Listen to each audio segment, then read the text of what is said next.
Hello বন্ধুরা, আসসালামু আলাইকুম। আশা করি যে যেখানে আছেন সবাই অনেক অনেক ভালো আছেন।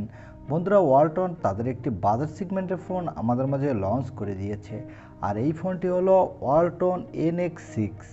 আজকের ভিডিওতে আমরা ওয়ালটন NX6 এই ফোনটি নিয়ে ফুল ডিটেলস আলোচনা করব। এই ফোনটিতে কী স্পেসিফিকেশন দিয়ে ওয়ালটন আমাদের মাঝে নিয়ে এসেছে, এই ফোনটির যে দামে লঞ্চ করছে ওয়ালটন দেশি ব্র্যান্ড হিসেবে, সেই দামে কি এই ফোনটি আমাদের যথেষ্ট ভ্যালু ফর মানি প্রোভাইড করবে কিনা। আর ভিডিও শেষে আলোচনা করব এই ফোনটি আরও কী ফিচার দিলে আমার কাছে এই বাজার সেগমেন্টে এই ফোনটি বেস্ট হতো বলে মনে হয়েছে। সো এই সকল বিষয় এই ফোনটির ভালো মন্দ দুই দিক জানতে হলে আজকের ভিডিওটি শেষ পর্যন্ত কন্টিনিউ করেন। আর মূল ভিডিওতে যাওয়ার আগে আপনার কাছে ছোট্ট একটি অনুরোধ, আপনি যদি আমাদের চ্যানেলটি প্রথমবার ভিজিট করে থাকেন তাহলে প্লিজ আমাদের চ্যানেলটি সাবস্ক্রাইব করে পাশে থাকা বেল আইকনটি প্রেস করে রাখবেন। আর অলরেডি সাবস্ক্রাইব করে থাকলে thank you so much. At first আমরা এই ফোনটির লুক এবং ডিজাইন সম্পর্কে আপনাদের সাথে আলোচনা করব। এই ফোনটির ব্যাক প্যানেলটি দেওয়া হয়েছে প্লাস্টিকের, তবে এখানে দেওয়া হয়েছে গ্লোসি ফিনিশ, যার ফলে এই ফোনটি হাতে নিলেও আপনি দুর্দান্ত একটি হ্যান্ডসাম ফিল পেয়ে যাবেন। এবং এই ফোনটির ব্যাক সাইডে দেওয়া হয়েছে ট্রিপল ক্যামেরা সেটআপ, এবং এই ফোনটির ব্যাক সাইডে দেওয়া হয়েছে ফিঙ্গারপ্রিন্ট সেন্সর। এই ফোনটির নিচের দিকে দেওয়া হয়েছে USB Type-C এবং স্পিকার, সাথে দেওয়া হয়েছে একটি 3.5mm হেডফোন জ্যাক।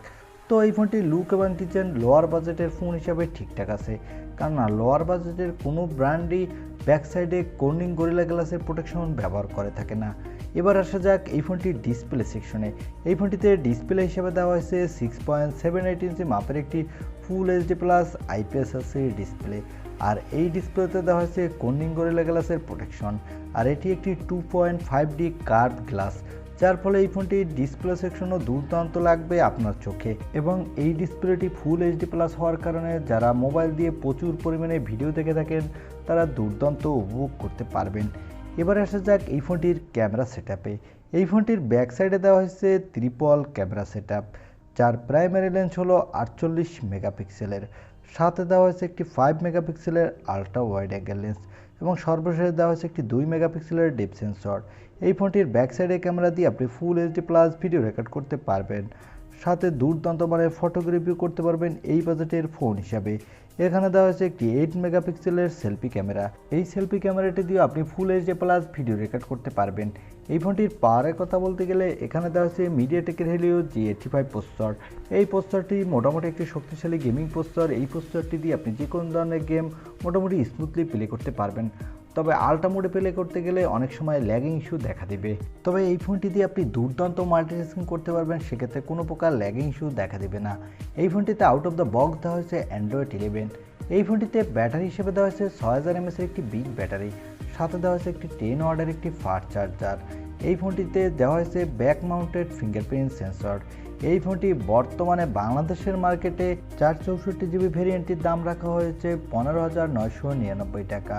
তো এই ফোনটির কিছু দিক আমার কাছে খারাপ লেগেছে, যেমন এই ফোনটির যদি 664GB ভেরিয়েন্টের দাম যদি রাখা হতো 15,999 টাকা তাহলে আরেকটু বেটার হতো, এবং এই ফোনটি রিয়ার মাউন্টেড ফিঙ্গারপ্রিন্ট সেন্সর না দিয়ে সাইড মাউন্টেড ফিঙ্গারপ্রিন্ট সেন্সর দিলে আরও বেটার হতো। তবে এই ফোনটির মূল যে দিকটি আমার কাছে সবথেকে খারাপ লেগেছে, এই ফোনটিতে 6000 mAh ব্যাটারি দেওয়া হয়েছে, এত বড় একটা বিগ ব্যাটারি, তার সাথে মাত্র 10 ওয়াটের একটি ফাস্ট চার্জার দেওয়া হয়েছে। এই চার্জারটি দিয়ে এই ব্যাটারিটি চার্জ করতে প্রায় 2 ঘন্টা প্লাস সময় লাগবে।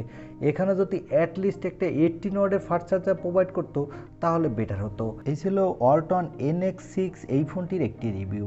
আর ভিডিওটি ভালো লাগলে অবশ্যই একটি লাইক দিয়ে আমাদের চ্যানেলটি সাবস্ক্রাইব করে পাশে থাকা বেল আইকনটি প্রেস করে রাখবেন। দেখা হবে অন্য কোনো ভিডিওতে। আজকের মতো আল্লাহ হাফেজ।